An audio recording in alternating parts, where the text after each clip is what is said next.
શું આપને પણ લોનની જરૂરિયાત છે?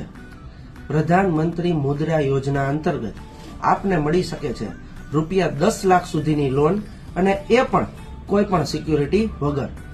આ લોન અંતર્ગત આપને 10 થી 11% વ્યાજ દરે 5 વર્ષ સુધી કોઈ પણ સિક્યુરિટી વગર 10 લાખની લોન મળી શકે છે.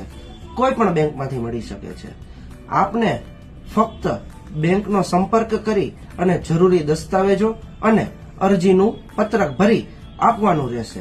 અને એનાથી પણ વિશેષ આપ જનસમર્થ એપ્લિકેશન વડે પણ આ લોનની અરજી ઘેર બેઠા કરી શકો છો અને આ લોનનો લાભ લઈ શકો છો. જો આપના મિત્રો, આપના ફેમિલીમાં કોઈને પણ આવી લોનની માહિતી જરૂરિયાત હોય તો એમને પણ આ વિડીયો શેર કરો અને આ ચેનલને સબસ્ક્રાઇબ કરો. જો આપને બીજા કોઈ પ્રશ્ન હોય તો આપ કમેન્ટ કરો.